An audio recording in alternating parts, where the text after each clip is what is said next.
ملتی ہے، اگر میرے جاگتے ہوئے اللہ کی بارگاہ میں جھکنے سے میری قوم آزاد ہو سکتی ہے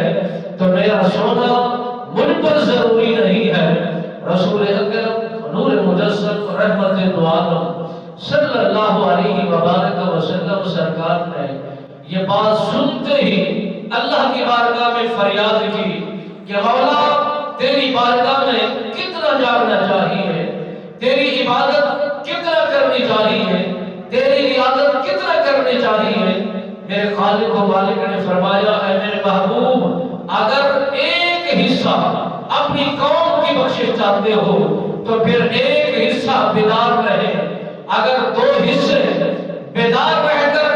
اپنی قوم کی بخشش کرانا چاہتے ہو تو دو حصے بیدار رہنا پڑے گا، اگر رات کی تنہائی حصہ بیدار رہو گے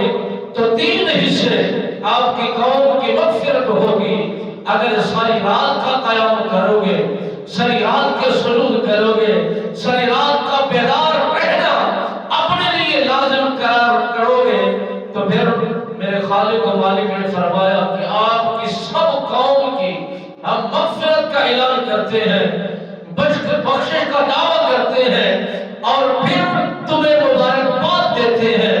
میرے نبی رحمت فخر موجودات صلی اللہ علیہ وبارک وسلم سرکار کو ابھی معراج کرایا نہیں گیا، ابھی معراج سے پہلے ان حالات کی آگاہی بتائی گئی کہ یہ قوم کتنا زیادہ ہے، یہ قوم کتنا گناہگار ہے، یہ قوم کتنا گناہوں میں مس ہے۔ آپ سرکار نے دیکھتے ہی رب بے نیاز نے اپنے محبوب کو دکھایا کہ آپ کی ساری قوم جتنا بھی گناہ کرے، جتنا بھی بدفعلیاں کرے، جتنا بھی دین اسلام سے دوری اختیار کرے، میری رحمت کا غلبہ، میری بخشش کا غلبہ ان سب گناہوں پر بھاری ہے، ان سب گناہوں پر اس کا اثر زیادہ ہے۔